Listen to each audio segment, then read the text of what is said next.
Bienvenue sur la chaîne YouTube de SIS Radio. Merci de vous abonner.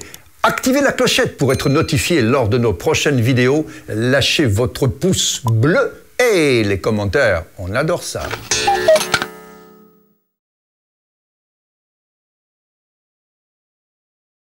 Merci de regarder le Monique Time. Merci de nous rejoindre pour cette nouvelle vidéo.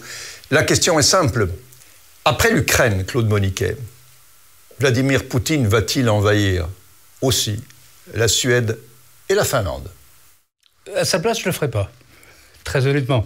Bien, quand on voit les problèmes qu'ils ont déjà, enfin, on se répète un peu de semaine en semaine, mais les problèmes que les forces russes ont face à l'armée ukrainienne, qui est quand même très inférieure en nombre, on n'ose à peine imaginer ce qui se passerait si elle devait affronter l'OTAN. Or, aujourd'hui, très clairement, si il y avait une agression militaire de la Russie contre la Finlande et la Suède, même avant qu'elles aient intégré formellement l'OTAN, elles bénéficieraient du parapluie nucléaire et militaire de l'Alliance Atlantique. Si on peut résumer très brièvement et d'une façon très caricaturale, est-ce qu'on peut dire que Vladimir Poutine a été mal informé, mal conseillé, mal avisé, qu'il a tout fait mal alors qu'il pensait qu'en quelques jours, l'affaire ukrainienne serait réglée, que l'OTAN, qui était, selon les mots même d'Emmanuel Macron il y a à peine quelques mois, mort cérébralement, n'interviendrait pas? Est-ce que donc on peut s'imaginer qu'il a tout pensé faux dès le début et que ça continue peut-être un petit peu moins aujourd'hui? Parce qu'en effet, aujourd'hui, la réaction est moins agressive. Mais en fait, il y a d'abord une réalité. Il y a un rêve poutinien qui est celui de la Grande Russie, qu'il a voulu accomplir, et il a probablement voulu accélérer la réalisation de ce rêve, qui est le cauchemar de certains, et en tout cas des Ukrainiens aujourd'hui, peut-être pour des raisons liées à sa santé, puisqu'on parle beaucoup et de plus en plus de sa santé, mais en fait sans vraiment savoir s'il est malade ou pas, même s'il y a différents indicateurs. Est-ce que c'est pas un point de vue totalement occidental de dire Poutine est fou, Poutine est malade, alors qu'il n'est peut-être ni fou ni malade? Alors j'ai pas dit qu'il était fou. Non, ça c'est vrai. Vous ne l'avez jamais dit. Je pense pas qu'il soit fou. C'est juste. Physiquement malade, c'est une possibilité. On a différents indicateurs, mais globalement, on ne sait pas. Mais toujours est-il qu'à un moment donné, c'est peut-être dû simplement à son âge, 69 ans. Il a voulu accélérer la cadence, aller plus vite dans la réalisation de son projet de Grande Russie. Et là, clairement, il a été mal renseigné par ses services. Il a été mal informé. Sciemment ou non?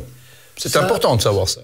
Mais ça, nous ne le savons pas. On le saura peut-être un jour. Ce qu'on sait de manière à peu près certaine, c'est que des sommes assez colossales, on parle de centaines de millions de dollars, voire de milliards de dollars, avaient été investis dans la préparation de la guerre en Ukraine, et entre autres pour acheter des militaires qui devaient prendre le pouvoir, renverser Zelensky et mettre au pouvoir à Kiev un gouvernement militaire qui serait soumis à Moscou.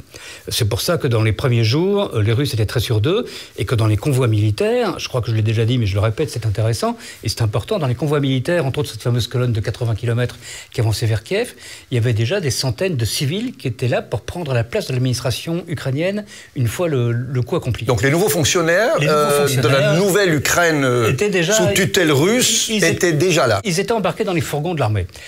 Ça s'est pas totalement passé comme ça. Tout le monde l'a constaté depuis. Donc manifestement, il y a eu mauvaise information.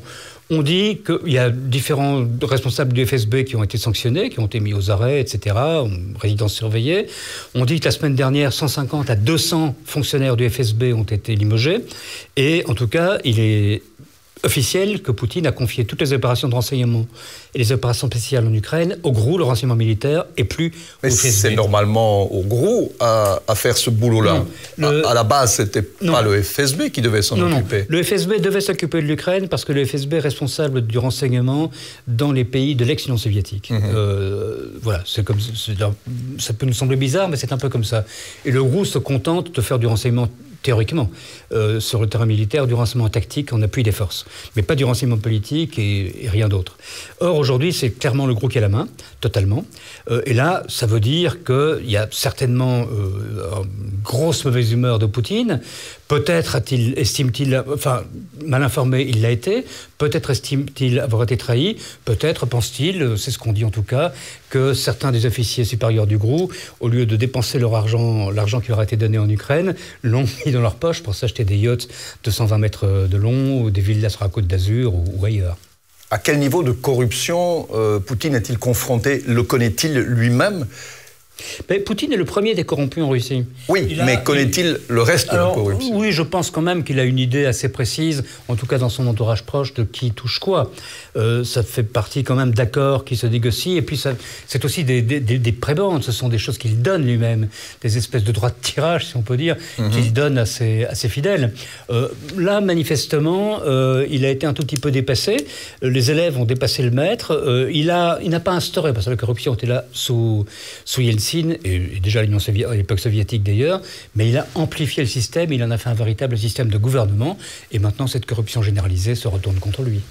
Peut-on s'imaginer que l'OTAN, se renforçant, rende le caractère de Poutine encore plus irascible? Et on en revient toujours à cette question que l'on pose depuis des semaines et des semaines, devant l'impossibilité d'obtenir ce qu'il veut par des armes classiques, par des guerres conventionnelles, la tentation de cette première révolution militaire en utilisant d'une façon ou d'une autre, je dis bien d'une façon ou d'une autre, l'arme nucléaire ne va pas, à un moment donné, par accident peut-être même, déboucher sur justement un accident.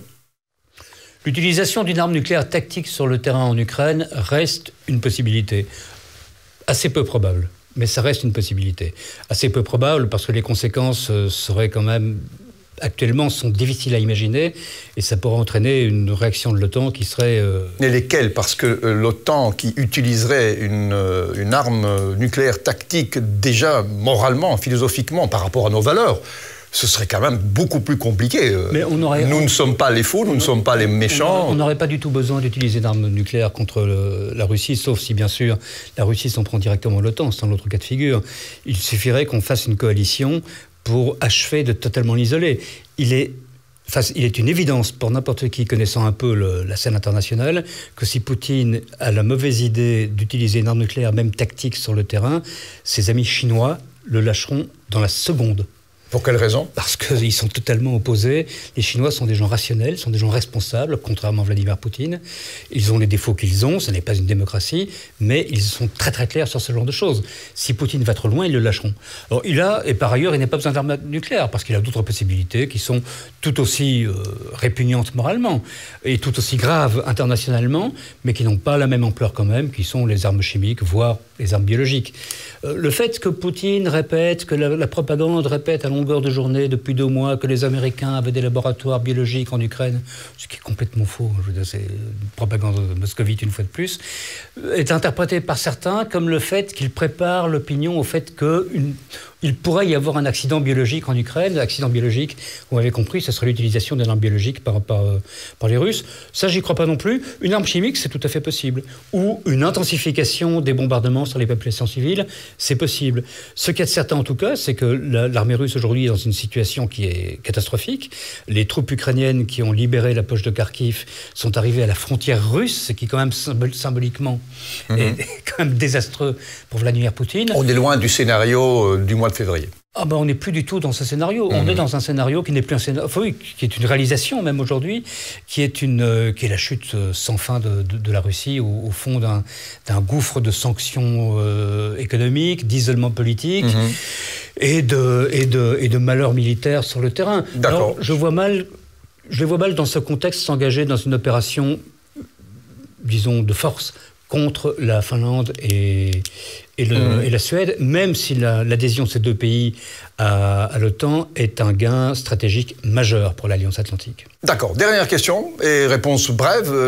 Humilier la Russie n'est sans doute pas non plus la meilleure solution. La paix, généralement, se négocie quand les 2 belligérants peuvent quand même se dire on a eu quelque chose qui justifie la fin des hostilités. Comment arriver à ce moment-là? D'abord, je dirais que la Russie n'a pas besoin de nous pour être humiliée, elle s'est humiliée toute seule.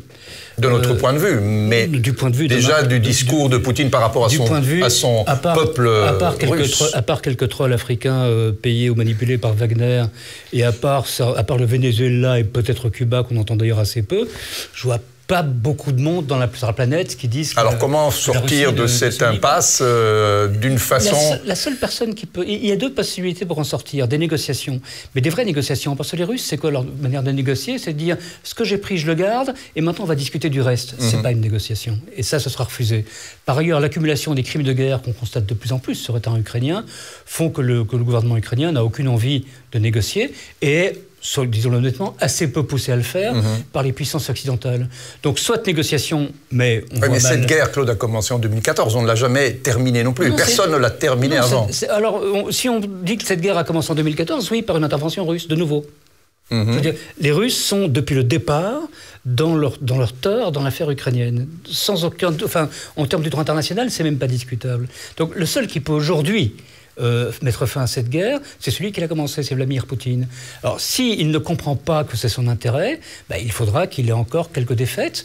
Et je pense qu'il en aura, parce que dans les semaines qui viennent maintenant, on va sentir l'effet des masses colossales d'armement qui commencent réellement maintenant à arriver en Ukraine. Et je pense que ce qui s'est passé autour de Kharkiv sera un aimable souvenir pour les forces russes au mois de juin ou au mois de juillet. Donc la guerre peut encore durer des mois, mais elle ne s'arrêtera que quand Poutine aura décidé qu'il a joué son va-tout et qu'il doit l'arrêter.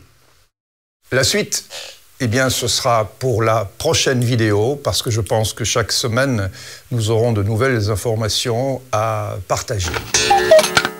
Merci d'avoir regardé cette vidéo. Abonnez-vous à la chaîne SIS Radio, lâchez votre pouce bleu, activez la clochette pour être notifié lors des prochaines vidéos et laissez-nous vos commentaires. On adore ça.